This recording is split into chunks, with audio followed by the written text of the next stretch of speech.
Buen día, hoy es domingo 1 de septiembre de 2024 y este video que estás a punto de ver es una conversación con Reynier que tuvimos aquí personalmente en los Whiskochos. Reynier es la persona que fue el propietario de la destilería Bruichladdich, el que hizo todos estos whiskies grandiosos que conocemos de esta destilería de Islay. Y ahora él es el dueño de la destilería Waterford. Mark estará en Panamá con nosotros en el evento Extravaganza, que será 30, 31 de enero y 1 de febrero de 2025. Hoy inicia la preventa de los boletos de esta extravaganza whiskera que ocurre todos los años en Panamá.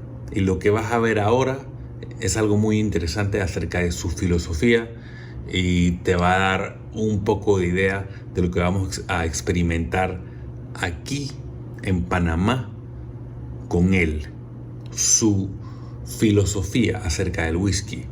La segunda noche de este evento será totalmente guiada por Mark con una gran cena, maridaje con whiskies increíbles que él mismo va a traer, whiskies de la nueva era del whisky.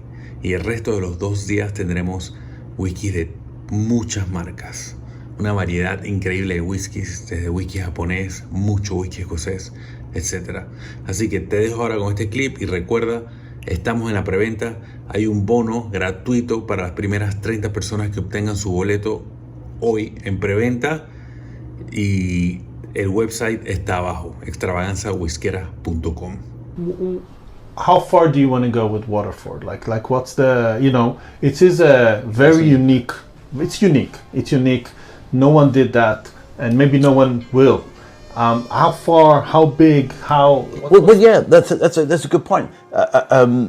Because I had a vision, okay? With Bruichladdich, it was, I think I can do a better job. It was that sort of, here I am from the wine world. If this is the best these guys in the whiskey world can do, surely if I had a go, I could do a better job. That was the principle. Testing the idea of single farms, does that work? Yes. But I realized at Bruichladdich I didn't have the logistics. I didn't have the logistics to do it properly. The storage space, the drying space, the hardware, the combine harvesters.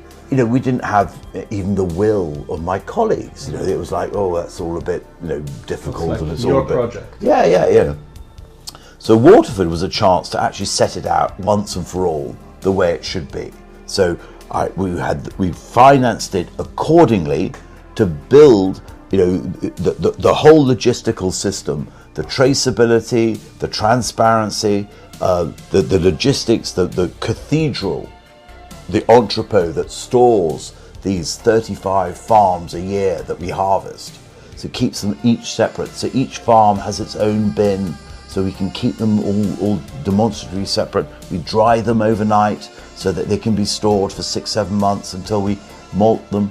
The use of our own maltings, so we can malt everything properly before we even get it to the distillery. And then of course right through distilling, barrel, bottle, we keep it all separate. That's what the terroir code is on the back of the label. It shows you that we have a terroir.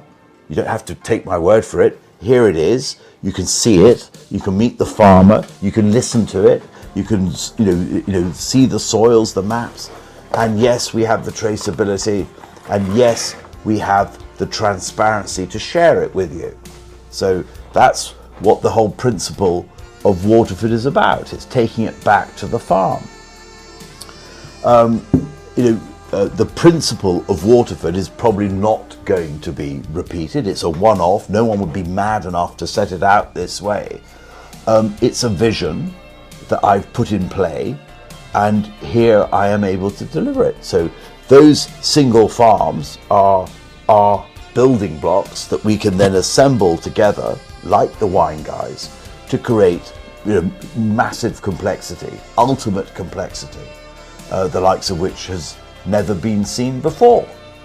Now that's quite a compelling story. That's the most exciting thing. Yeah, exactly. But is anybody else going to do that? Well, I've done it. So why would anybody else do it?